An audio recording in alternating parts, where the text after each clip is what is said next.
ನಮಸ್ತೆ ಎಲ್ಲರಿಗೂ ಪ್ರೇಮ ಜರ್ನಿ ಚಾನಲ್ಗೆ ಸ್ವಾಗತ.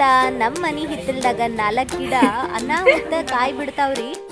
ದಿನಾಲು ಕೊಬ್ಬರಿ ಸಾರು, ಕೊಬ್ಬರಿ ಪಲಾವ್, ಕೊಬ್ಬರಿ ಚಟ್ನಿ, ಕೊಬ್ಬರಿ ಐಟಮ್ಸ್ ತಿಂದ ನಮಗೇನು ಬ್ಯಾಸರ ಆಗೋಂಗಿಲ್ಲ. ಹಂಗಂತ ಹೇಳಿ ಒಂದು ಹೊಸದೇನಾರ ಮಾಡ್ಬೇಕಂತ ಮಮ್ಮಿ ಕೇಳಿದ್ವಿ. ಮಮ್ಮಿ ಹೇಳಿದ್ರ ಕೊಬ್ಬರಿ ಕಡುಬು ಮಾಡೋಣ ಅಂತ ಹೇಳಿ.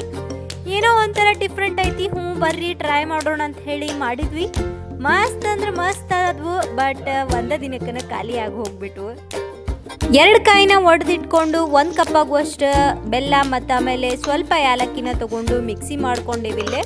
ಇದ ನೋಡ್ರಿ ಹೂರ್ಣ ಅಂತ ಹೇಳ್ತಾರಲ್ಲ, ಹೂರ್ಣ ರೆಡಿ ಆಗಿಬಿಡ್ತಾಗ್ಲೇ. ಕ್ವಿಕ್ನ ಆಗುತ್ತೆ, ಈಸಿನೂ ಆಗ್ತೈತಿ ಮತ್ತು ಹೆಲ್ತಿಗೂ ಚಲೋ. ಕಡಲೆಬೇಳೆ ಕಡಬಂತೂ ರಗಳಿ ಭಾಳ ಆಗ್ತೈತಿ. ಹಂಗಾಗಿ ಗ್ಯಾಸ್ಟ್ರಿಕ್ ಪ್ರಾಬ್ಲಮ್ ಇರೋರು ಕೂಡ ಕಡಲೆಬೇಳೆ ಕಡಬನ್ನು ಅವಾಯ್ಡ್ ಮಾಡ್ತಾರ. ಬಟ್ ಇಲ್ಲಿ ಇದನ್ನ ತಿನ್ನೋದ್ರಿಂದ ಏನೋ ಗ್ಯಾಸ್ಟ್ರಿಕ್ ಪ್ರಾಬ್ಲಮ್ ಬರಂಗಿಲ್ಲ. ಇಲ್ಲಿ ನಾವು ಸ್ವಲ್ಪ ಮೈದಾ ಹಿಟ್ಟು ತಗೊಂಡಿವಿ. ಮೈದಾ ಜಾಸ್ತಿ ಯೂಸ್ ಮಾಡಬಾರ್ದು ಅಂತ ಹೇಳಿ. ಆಮೇಲೆ ಗೋಧಿ ಹಿಟ್ಟನ್ನ 1 ಕಪ್ ಆಗುವಷ್ಟು ತಗೊಂಡಿವಿ. ಅದಕ್ಕೆ ಸ್ವಲ್ಪ ಉಪ್ಪು, ಸ್ವಲ್ಪ ಎಣ್ಣೆ ಹಾಕೋಬೇಕು. ಯಾಕಪ್ಪ ಅಂದ್ರೆ ಕಡಬ ಜೇಕ್ ಅಂತಾರ ನೋಡ್ರಿ, ಅಂದ್ರೆ ರಬ್ಬರ್ ಆದಂಗೆ ಆಗ್ಬಿಡ್ತಾವ. ಹಂಗಾಗಿ ಸ್ವಲ್ಪ ಎಣ್ಣೆ ಹಾಕೊಳ್ಳೋದ್ರಿಂದ ರಬ್ಬರ್ ಆದಂಗೆ ಆಗಂಗಿಲ್ಲ ಕಡಬ. ಇಲ್ಲಿ 1-2 ಟೇಬಲ್ ಸ್ಪೂನ್ ಆಗುವಷ್ಟು ಇಲ್ಲೇ ನಾವು ಎಣ್ಣೆ ಹಾಕ್ಕೊಂಡಿವಿ. ಇವಾಗ ಸ್ವಲ್ಪ ನೀರು ಹಾಕ್ಕೊಂಡು ಈ ಥರ ಗಟ್ಟಿಯಾಗಿ ಆಗಿರ್ಬೇಕ್ರಿ. ಹಂಗೆ ನಾದ್ಕೊಂಬಿಡ್ರಿ. ನಾರ್ಮಲ್ ಆಗಿ ನೀವು ಕಡುಬಿಗೆಲ್ಲ ಹಿಟ್ಟು ಹೆಂಗೆ ನಾದ್ಕೋತೀರಿ ನೋಡು, ಹಂಗೆ ನಾದ್ಕೊಂಬಿಡ್ರಿ. ಹಿಟ್ಟಂತೂ ರೆಡಿ ಆತ. ಆಮೇಲೆ ಹೂರ್ಣನೂ ರೆಡಿ ಐತಿ. ಸಣ್ಣ ಎಲೆ ಹಾಕ್ಕೊಂಡು ಚಂದಾಗ ತುಂಬಿ ನೀಟಾಗಿ ಕರದ್ ಬಿಟ್ರೆ ಮುಗೀತ್ ನೋಡ್ರಿ, ಕಡಬ್ ರೆಡಿ ಆಗ್ತಾವ. ಮಕ್ಕಳಂತೂ ತುಂಬಾ ಇಷ್ಟಪಟ್ಟು ತಿನ್ನುವಂತ ರೆಸಿಪಿ ಇದೆ. ನೀವು ಒಂದ್ಸತಿ ಟ್ರೈ ಮಾಡಿ ನೋಡಿ ಹೆಂಗಾಗಿತ್ತಂತೇಳಿ ಕಮೆಂಟ್ ಬಾಕ್ಸ್ ಒಳಗೆ ಕಮೆಂಟ್ ಮಾಡಿ ಹೇಳ್ರಿ.